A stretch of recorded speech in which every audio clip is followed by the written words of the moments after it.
El doctor José Luis Esper es economista, pero es economista de palabra dura, perdóneme. Es categórico, concreto, pragmático, total, absoluto, y la realidad muestra que no hay otra. La realidad, la gente, todos nosotros la sentimos ya, no en el alma como hablaba con Monseñor, sino también en el bolsillo. Los índices del INDEC son increíbles, en el estricto sentido de la palabra. La realidad cotidiana es otra. No estamos, ¿no?, como debiéramos estar. Digo en relación a un crecimiento de un 8%,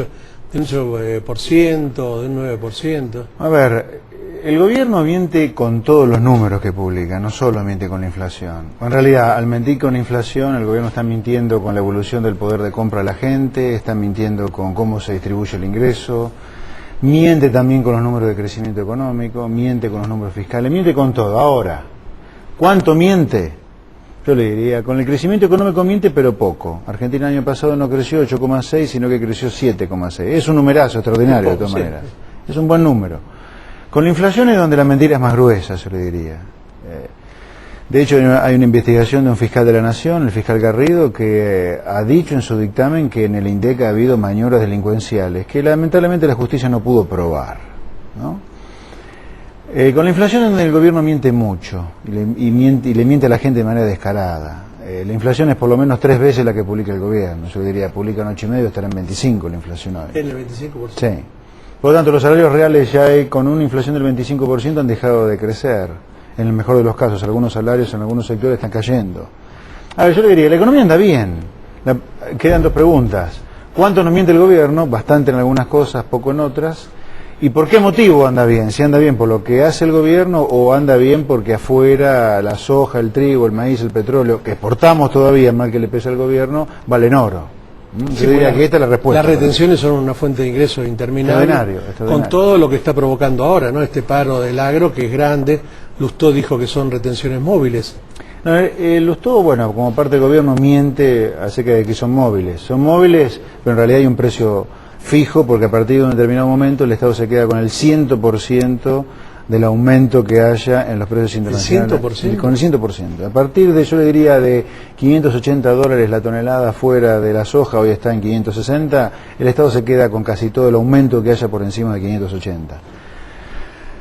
Los argumentos que usa el ministro para defender esta fijación de precios máximos para el producto que Argentina exporta son absurdos, todos ridículos. La sojización, bueno, si Guillermo Moreno no hubiera destruido el mercado de la carne, no habrían, los ganaderos estarían criando vacas en lugar de soja. Si Guillermo Moreno no hubiera destruido el mercado de la leche y mandado la quiebra a mitad de los tambos, los tamberos no se estarían dedicando a la soja. Obviamente, si la soja no para de subir como ha venido ocurriendo en el último año, afuera, y el gobierno se dedica a romper mercados como el de la carne, como el de la leche, como el del trigo incluso, obviamente que la gente se va a volcar al producto que más vale afuera. Doctor, dos consultas. El ministro Lustó dijo que todo lo que pasa en el exterior, vale decir, la crisis en Wall Street, lo que pasa con los mercados europeos, los mercados asiáticos, no repercuten de ninguna manera porque la economía argentina es sólida, es realmente sólida. ¿Es así? Bueno, Argentina no está sólida, pero Lustó tiene razón si la crisis afuera para acá. Si sigue la crisis y la soja empieza a caer, cayó $100 en la última semana en Chicago, sí se va a sentir, pero si para acá le diría es probablemente que no la sintamos. ¿Qué significa no sentirla? Significa que acá no va a haber recesión, significa que acá no va a haber corrida de depósito, eso no va a ocurrir acá, ni aunque sea muy profunda la crisis afuera. Pero cuidado, ya estamos teniendo, independientemente de la crisis afuera, alguna desaceleración en el crecimiento económico. Nada preocupante todavía, pero la economía ya empezó a apuntar para abajo, por culpa en parte del desastre inflacionario que ha armado el gobierno, que no es hiperinflación, pero la gente lo palpa más claro que el agua. Cuando va a comprar con los mismos 50 pesos de antes, no compra lo mismo que hoy, digamos, no compra lo mismo que antes, claramente.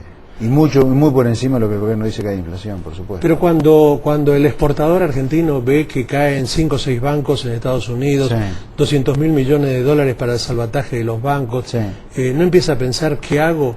¿Qué va a pasar con los dólares que yo recibo? Puede ser que algo piense, pero ¿sabe qué pasa? Las economías que sufren mucho esta crisis de afuera, como está pasando hoy en Estados Unidos, donde se está cayendo a pedazos el sistema bancario americano, Uno sufre cuando estuvo recibiendo mucho crédito de afuera, entonces el que puso plata acá, el crédito en el mundo se volvió mucho más difícil de evaluar, entonces se llevan la plata para afuera o al colchón. Como Argentina ha estado fuera del mercado de capitales, del recibir plata, de crédito, de inversión extranjera directa, como estamos afuera no nos pega, porque es una crisis muy financiera esta. Ahora, si la crisis financiera trae como consecuencia un derrumbe del precio del petróleo, del trigo, del maíz y de la soja, ahí sí lo vamos a sentir, porque Argentina ha vivido en los últimos 5 años de los precios de oro de los productos de exportación. Pero yo le diría que todavía no está claro que vayan a derrumbarse esos precios. Pero siendo un país dólar dependiente como somos nosotros, ¿no nos puede perjudicar, usted dice? Bueno, dependiendo del tamaño de la crisis. Si para acá, le diría... O sea, si no hay recesión americana y si no hay un derrumbe del 20% de los productos que Argentina exporta afuera, yo diría, vamos a sufrir a lo mejor un punto de desaceleración del crecimiento. Pero si continúa, obviamente sí lo vamos a sufrir. Como siempre, estas frases son muy rimbombantes, pero hay que relativizarlas. Si para acá la crisis de afuera, el ministro tiene razón. Si continúa la crisis de afuera y se derrumban los precios, ahí Argentina va a sufrirla. Entonces le voy a hacer una pregunta que nos hacemos todos, que se hace el ama de casa también. ¿Cuál es el sentido de mentir con las cifras del costo de vida? ¿Por qué el INDEC miente? Y tiene los problemas internos que tiene, porque se trabaja en el INDEC con custodia policial en la puerta. Bueno, en primer lugar, lo que ha hecho el gobierno con el INDEC es deleznable, porque el INDEC no es del gobierno, es de todos los que pagamos los impuestos para que el INDEC exista. El INDEC además provee información para todos nosotros, no para el gobierno. O sea, la primera cosa es que esto ni en el peor país africano pasa. La segunda cosa, ¿por qué mienten? Yo creo que en realidad esto es complejo. Yo creo que este es un gobierno muy fanatizado con la negociación corporativa, digamos, ¿no? Yo intervengo en el mercado de la carne, rompo el mercado de la carne, el ganadero empieza a necesitar el subsidio del gobierno para no fundirse, entonces desaparecen los precios. Entonces desaparecen los precios. Subsidia todo. Claro, desaparecen los precios y por eso la inflación aparece dibujada. En realidad, el dibujo del INDEC es una consecuencia de un objetivo deliberado de romper mercados y que todo el mundo para sobrevivir necesita el subsidio del gobierno. Y una vez que uno necesita el subsidio para el gobierno para vivir, ahí tenés que decir lo que el gobierno quiere, tenés que hacer lo que el gobierno quiere, tenés que invertir lo que el gobierno quiere, tenés que usar la tasa de interés que quiere el gobierno. O sea, yo le diría en última instancia, la mentira que hay en el INDEC, que es deleznable, es una consecuencia de un objetivo mucho más profundo del gobierno, que es romper mercados. Doctor Esper, el riesgo inflacionario, vale decir, el que le toca el bolsillo a la gente, en primer lugar, y después todo lo demás, prácticamente ya está. Usted decía un 25%, un 20 y un 25% de inflación.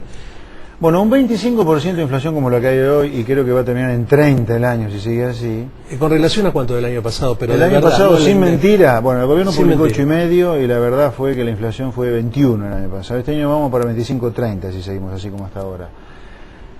Mire, lo primero que le provoca eso es una desaceleración en el crecimiento económico, porque la gente empieza a ver que su salario real dejó de crecer en el mejor de los casos, ¿no? La gente o baja el consumo. Disminuye el poder adquisitivo del mucha gente que está cortando gastos acá, mucha gente. Sí, claro. Mucha gente.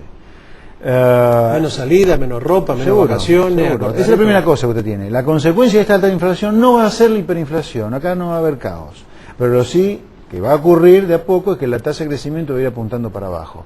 La segunda cosa es que si había alguna minimísima chance de recibir algún crédito de afuera, alguna inversión de afuera, esa inversión no va a venir.